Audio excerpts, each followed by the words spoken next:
Assalamualaikum warahmatullahi wabarakatuh, guys. Di sini saya bersama lagi Mas Bro, nama siapa? Alan. Alan, luar biasa kawan.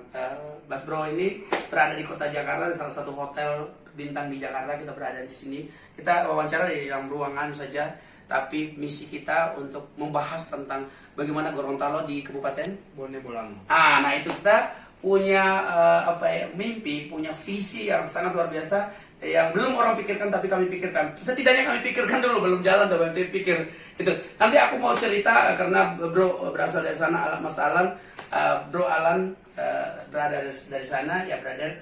Apa yang sedang bertumbuh di Bola Belango? Jadi memang bicara Bone Bolango ini kita flashback ya ke belakang bahwa Bone Bolango sekarang sudah berumur kurang lebih 17 tahun. Pemekaran dari Kabupaten Gorontalo.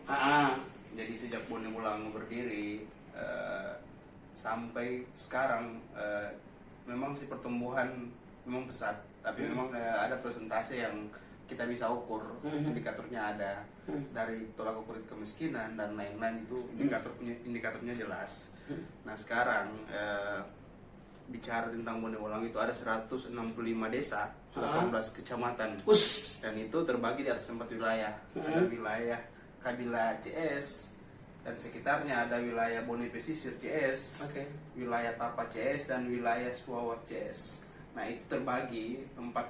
Dulunya ini memang sebelum pemekaran ini yang disebut wilayah Bone Bolango itu cuma orang kenalnya 4 wilayah ini. Oh ya, aku baru dengar Bone Bolango sekarang ya. Tapi Bone Bolango itu memang Jakarta belum terlalu kenal ya. Kenapa ya? Mungkin dari apa ya?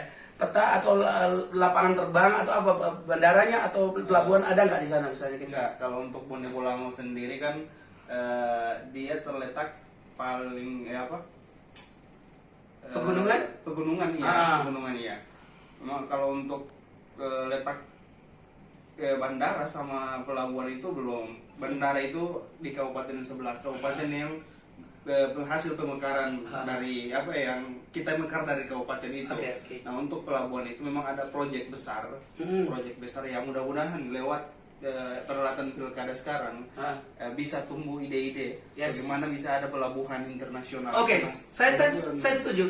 Saya setuju kalau di satu kabupaten atau kota itu tidak ada pelabuhan atau bandara, itu masalah. Sebenarnya jam terbang itu ya. Terus artinya kan kalau sudah ada pelabuhan, ada akses yang terbuka. Jadi kalau memang di Bone Bolango sendiri itu untuk pertanian, wow. Apa yang hasilnya? Kita punya ada cingke, ada apa lagi ya, jagung dan lain-lain yang saya kira bisa lah potensi alam di sana. SDA untuk perikanan, wilayah pesisir itu penghasil ikan, bahkan ikan tuna itu melimpah. Dari bagian Sulawesi Utara itu hampir sebagian ambil di sini. Memang ada secara data statistik itu saya tidak bawa, memang ada itu dari BPS yang sempat saya lihat itu melimpah. Iya. Nah, ini ya, kalau di ikan tuna itu kan terkenal di dunia dari daerah sana ya. Salah satu dari Bone Bolango ya. Dan dengan negara lain tetangga itu juga, kalau misalnya kita dengan adanya bandara atau pelabuhan, saya rasa bisa masuk. Akses itu pasti luar biasa sekali. Pasti ada investor yang lihat ini pasti tergugah hati, Pak. Karena itu bukan potensi orang buat, tapi itu alam yang nyata ya. Bukan kaleng-kaleng kan di sana. Siap-siap. Terus yang kedua tentang pertanian, terus perikanan. Lalu apa, penduduk di sana lebih suka apa, pertanian atau apa sih sebenarnya? Untuk kearifan lokal di sana kan memang kultur adat di sana masih kental, enggak? Kentalnya itu memang itu daerah adat. Ada istilahnya di satu wilayah itu lahir dan tumbuh adat itu di situ. Ada dulu itu disebut dengan Limo Lopuhwala itu. Di situ lahirnya ini berapa itu. Adat itu apa sih, sukunya apa ya? Sukunya suku. Berapa macam suku di sana? Nah ini yang memang saya kurang tahu pasti, tapi tahulah ada suku di bagian Bone Bolango itu, ada suku Bone, ada yang Gorontalo dan lain-lain itu. Saya kurang tahu, saya nggak mau salah sebut ya. Iya, salah sebut. Saya kan data dapat sepeda soalnya.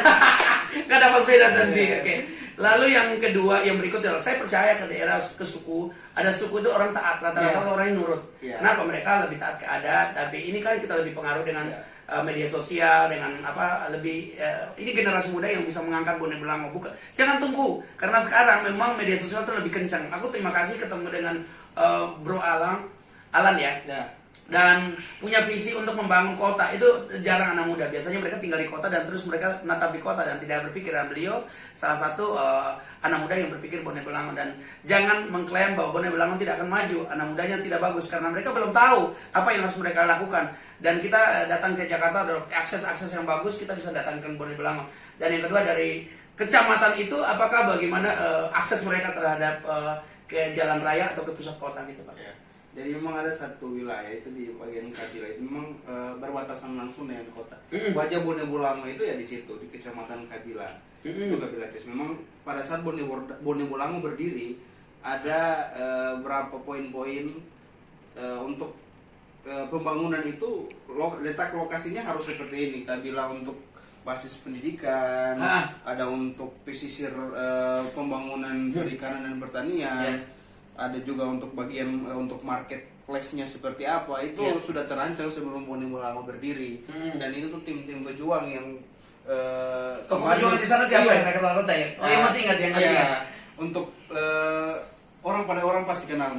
Ini adalah salah satu sudah dicantumkan dalam ini negara bahwa dia adalah pahlawan nasional. Beliau adalah Bapak Nani Wartabone. Beliau adalah salah satu pejuang dari Gorontalo. Beliau mendeklarasikan kemerdekaan di Gorontalo itu 23 Januari 1942. Nah, semua daerah tahu, semua pelosok tahu. Jadi Gorontalo itu sebelum berdiri jadi DOB provinsi itu masih gabung dengan Sulawesi Utara. Nah, Gorontalo ini merdeka 1942 loh kan. Indonesia merdeka 1945 alhamdulillah. Atas perjuangan dan kegigihan Bapak Nani Wartabone ini sudah bisa memerdekakan Gorontalo. Nani Wartabone ini berasal dari daerah di Bone Belango. Salah satu daerah Bone Belango wilayah Suawa. Nah, ini regenerasi yang telah beliau ciptakan dengan semangat perjuangan ini. Berdirilah Bone Belango ini. Dahsyat. Saya yakin di Bone Belango dengan bertumbuh dengan orang-orang yang taat karena kalau di mana ada adat sebenarnya taat. Sebenarnya mereka lebih care terhadap adat. Kenapa kota-kota yang tidak ada adat itu bermasalah? Karena mereka tidak taat otoritas. Saya salut di kota ini dan saya rasakan saya juga dari daerah yang ada suku, kepala suku. Betulan saya juga latar belakang orang yang anak kepala suku jadi tahu. Lo tidak melanggar suku, melanggar masalah itu ada masalah dan saya percaya ketika Bone Belango itu mulai dengan tumbuh dengan orang yang hati murni, butuh hati murni di sana. Tapi kalau orang anak muda yang tidak berpikir itu bermasalah tuh kota Bone Belango. Kita punya semua yang mau kan. Jadi ada semua yang di Gorontalo itu adat bersendikan syara, syara bersendikan kita buat. Jadi memang Gorontalo itu kalau di Aceh disebut dengan Serambi Mekah. Kita di Gorontalo disebut dengan Serambi Madinah. Apa ya? Serambi Madinah. Serambi Madinah. Wow, keren. Jadi memang mayoritas daerah situ itu Muslim. Wow, keren itu. Kenapa disebut Serambi Madinah?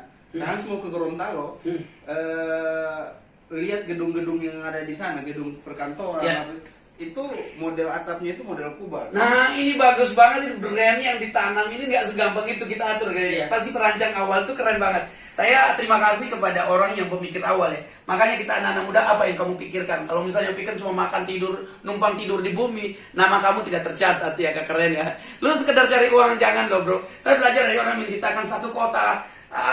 Sekarang kita tinggal lanjutkan kota Belango harus bersatu. Nah ciri khas orang Belango itu gimana sih? Penduduknya lebih kayak apa sih mereka? Lebih suka apa? Lebih suka game atau kumpul-kumpul atau apa sih sebenarnya? Kalau untuk secara keseluruhan masyarakatnya kan kalau kita bicara person ya, mereka punya aktivitas sendiri, punya keseharian mereka. Tapi kalau kita bicara umum ya sama sebenarnya. Kalau bicara untuk wilayah Bone Belango, masyarakatnya kalau memang orang dekat dengan perkebunan ya mereka berkebun.